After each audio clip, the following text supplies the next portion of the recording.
Yo yo yo yo yo, c'est Anguille et aujourd'hui on va voir un petit tutoriel sur les paramétrages de OBS Studio.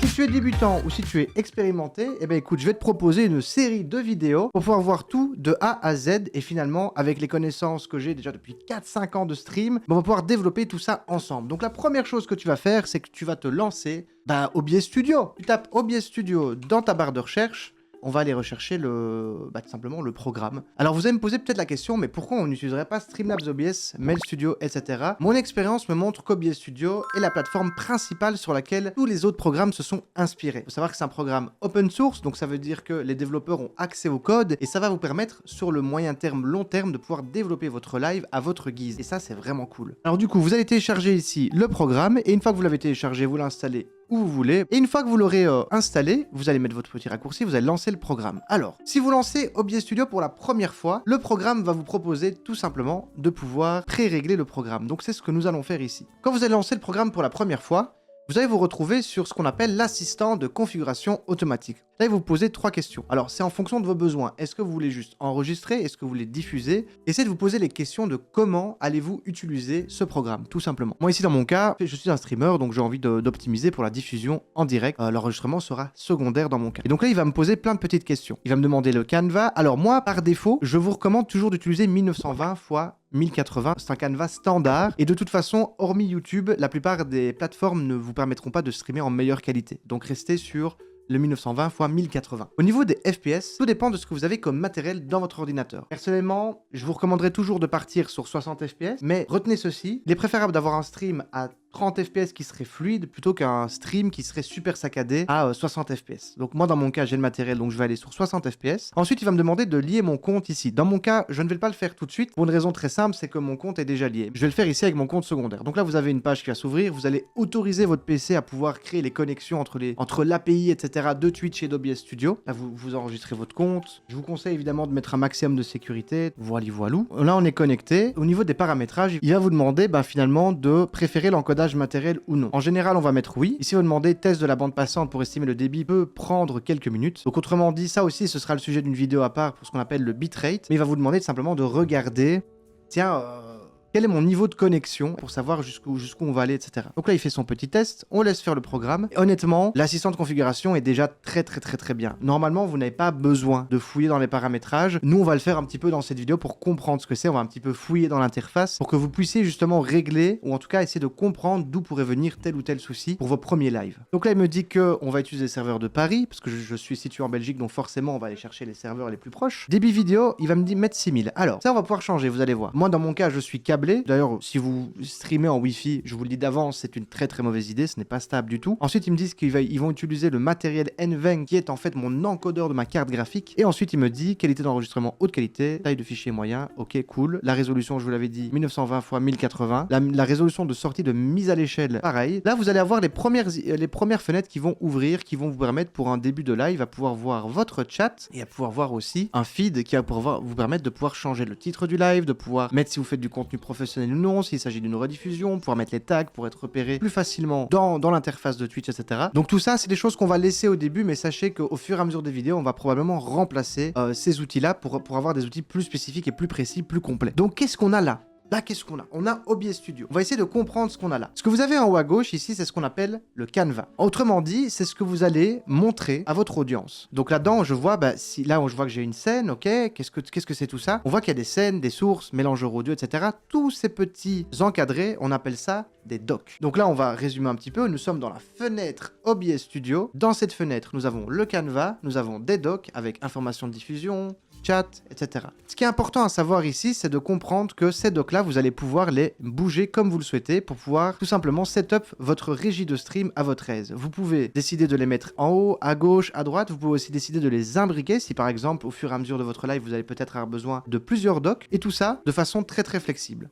Alors, ce que vous avez ici, vous avez les fichiers. Alors, ce qui est super cool, c'est que vous pouvez afficher, par exemple, l'endroit où vous allez enregistrer vos fichiers, comme vous le voyez ici. Vous pouvez aussi afficher le dossier des paramètres, le dossier du profil, si jamais vous devez exporter vos scènes sur un autre setup. Vous pouvez ici convertir les enregistrements, il y a plein de choses à faire. Vous pouvez ici éditer, alors moi je vais jamais là-dedans, sachez qu'en général, éditer ça va plutôt concerner la vidéo suivante où on va pouvoir aller dans les sources, dans les scènes, etc. Ici vous avez la possibilité d'afficher ou non certaines données que vous pouvez voir par exemple en bas à droite, qu'on va explorer juste après. Ici vous avez les docs tout à l'heure, donc je vous ai rappelé un petit peu que vous pouviez afficher certains types de docs, les statistiques Twitch, les flux d'activité, etc. Vous pouvez vraiment mettre beaucoup de choses. Vous pouvez aussi décider par exemple de mettre les docs en pleine hauteur. Regardez ce que ça fait, ça permet en fait de faire en sorte que les docs ici que vous avez sur le OBS Studio prennent toute la hauteur d'une image. Donc c'est très pratique par exemple si jamais vous voulez bien voir votre chat et avoir un long rendu. Moi personnellement c'est ce que je ferais si j'étais vous. Vous pouvez aussi verrouiller les docs si jamais vous avez peur de faire un fail click. Vous pouvez aussi rajouter des docs internet personnalisés qu'on verra en temps voulu. Si par exemple vous devez rajouter, j'invente, vous êtes un streamer YouTube et vous avez envie de voir directement la possibilité de changer votre interface, vous pourriez imaginer de rajouter votre dashboard YouTube de façon très simple en mettant ici le nom du doc et l'URL. On verra ça dans des vidéos ultérieures évidemment.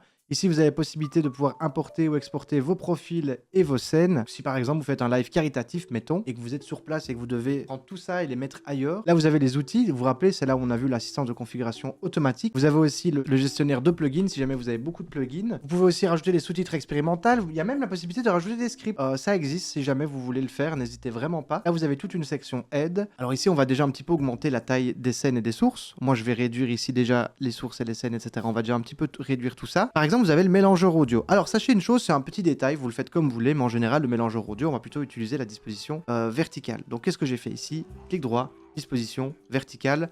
Je trouve que ça prend moins de place dans votre régie de stream et dans votre interface de streamer plutôt, et en plus de ça, je trouve que c'est plus logique. Mais du coup, ce qu'on a vu ici, c'est que là on voit que quand je parle, regardez, on voit bien que mon micro est repéré ici dans le micro audio. Parfait, c'est ce qu'on veut. Plus vous allez vers le haut, plus le son va fort. Plus vous allez vers le bas, plus le son va pas fort. C'est logique, hein. Et je trouve que c'est plus logique quand ça va du bas vers le haut. Maintenant, faites comme vous voulez. Ici, sachez qu'il y aura beaucoup de choses à faire. Ce sera carrément une vidéo à part entière pour pouvoir bien setup tout ça, gérer un petit peu les différentes pistes audio, etc. Là, nous avons les transitions de scène qui vont vous permettre de pouvoir passer d'une scène à une autre avec des belles transitions que vous allez pouvoir setup vous-même. Et là, vous avez l'interface de commande qui vous permet de commencer le stream, démarrer un enregistrement si jamais vous faites une vidéo YouTube, par exemple, démarrer une caméra virtuelle si par exemple vous voulez utiliser la caméra virtuelle pour différentes raisons qu'on pourra voir dans une autre vidéo, le mode studio que nous verrons plus tard et les paramétrages. Alors, ce qu'on va déjà faire, c'est un petit peu aller dans les paramètres, explorer très brièvement. Comme je vous ai dit, ce sera chaque paramètre pourrait parfois être une vidéo à part entière, mais on va pouvoir voir un petit peu ce qui s'est passé. Donc là, vous pouvez choisir votre langue, vous pouvez choisir finalement quel genre de mise à jour vous voulez, est-ce que vous voulez être en bêta ou non. Vous pouvez décider de cocher pour finalement donner un comportement à votre programme. Exemple, vous êtes quelqu'un de maladroit et vous avez envie par exemple de demander une confirmation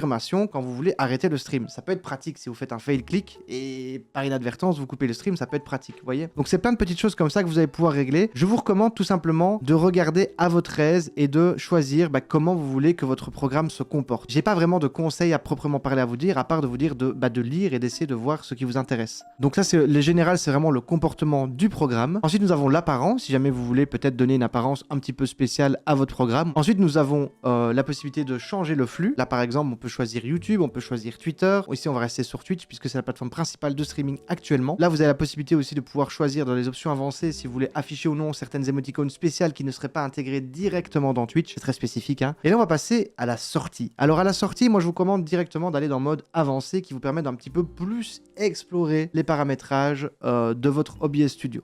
En sachant que d'office, on va devoir y retourner par-ci par-là pour vous donner des explications un petit peu plus détaillées. Comme ça, vous savez que c'est ici qu'on peut voir, tiens, quel est mon bitrate. Alors moi, par défaut, je vous dis, je suis fibré, je vais mettre 8000. Sachez que c'est vraiment, si vous avez une bonne connexion et que vous avez fait un speed test au préalable, sachez que 8000, c'est vraiment la tape parfaite, quoi. Là, on va toucher à rien. Pourquoi? Parce que l'assistant a déjà fait le travail. Pareil pour l'enregistrement. Ce que je peux peut-être déjà vous recommander, c'est dès que le programme vous propose de choisir, utiliser le même encodeur que pour le stream, faites-le. Ça vous permet d'économiser des ressources dans votre ordinateur. Ici, si vous avez une très bonne connexion, vous pouvez opter pour du 3020 pardon, au niveau des pistes. C'est simplement la qualité audio, le débit de qualité audio qui sera envoyé. Tout ça dépendra de votre connexion, mais aussi de la puissance de votre ordinateur. C'est vraiment très bref, comme je vous ai dit. On va pas aller dans le détail parce que je pourrais faire une vidéo uniquement sur l'encodeur vidéo ou uniquement sur l'enregistrement et tout ça. Vous mettrez en commentaire, vous mettrez aussi sur le Discord et j'essaierai de prendre vraiment certains concepts et de les approfondir avec vous pour vous aider. Ensuite, vous avez l'audio. Alors moi, par défaut, je vais mettre désactivé partout parce que je ne gère pas l'audio Studio dans les paramètres, mais je les gère dans les scènes. On va voir ça plus tard. Là, vous avez la vidéo, pareil, on avait dit 1920. Si vous avez la possibilité d'avoir une mise à l'échelle identique au Canva, vous faites pareil pour éviter les calculs supplémentaires. Ensuite, vous avez ici les raccourcis clavier. Si jamais vous n'avez pas de Stream Deck et que vous voulez moduler, changer de scène, etc. facilement avec des raccourcis. L'accessibilité pour ceux qui seraient par exemple daltoniens ou qui ont un petit peu envie de changer les couleurs à l'intérieur d'OBS Studio. Moi, personnellement, j'ai jamais touché à ça. Là, vous pouvez mettre de base, je vous conseille de mettre soit supérieur, soit haute priorité du processus. Pourquoi? Parce que ça va faire en sorte que votre encodage et votre stream soient de meilleure qualité si jamais vous streamez en mono setup. Autrement dit, vous allez avoir votre programme, vous allez avoir votre jeu vidéo, le processus, est-ce que le jeu vidéo va pas aller devant OBS Studio et donc vous risquez de perdre en qualité. Là, vous avez plein de possibilités. Vous pouvez activer par exemple un retard de stream si par exemple vous faites un cast de jeux vidéo, de StarCraft 2, de Rocket League ou de Valorant. Je prends évidemment des jeux très connus. Ça vous permet tout simplement de faire en sorte que quand les personnes arrivent sur votre stream, il y a un retard de stream. Ok, il y a moins d'interaction avec le chat, mais ça évite que les gens puissent tricher si jamais il y a un tournoi ou quelque chose comme ça. Ici, on ne touche à rien. Vous laissez toujours IPv4, IPv6, votre connexion internet. Là, vous activez l'accélérateur de matériel de la source navigateur toujours. Et voilà. Là, on a exploré très brièvement les paramétrages d'OBS Studio. Et maintenant,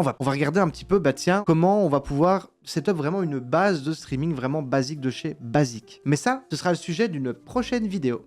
En tout cas, j'espère que tu as apprécié cette première vidéo sur OBS Studio. Mon objectif est de vous partager mon expérience, de faire en sorte que ça puisse vous aider à améliorer votre Steam. Sachez qu'il y a un Discord communautaire qui s'appelle Level Up Ton Live qui se trouve dans la description de cette vidéo YouTube. Si jamais vous avez des questions, si jamais vous êtes même expérimenté, que vous avez de partager votre expérience, de partager des outils, de partager des choses vraiment super cool qui peuvent aider d'autres streamers comme nous, écoute, rejoins le Discord en fait, je sais pas ce que t'attends en fait. Voilà, rejoins-nous. Merci d'avoir regardé cette vidéo, je vous fais des gros bisous, c'était Anguille. Peace.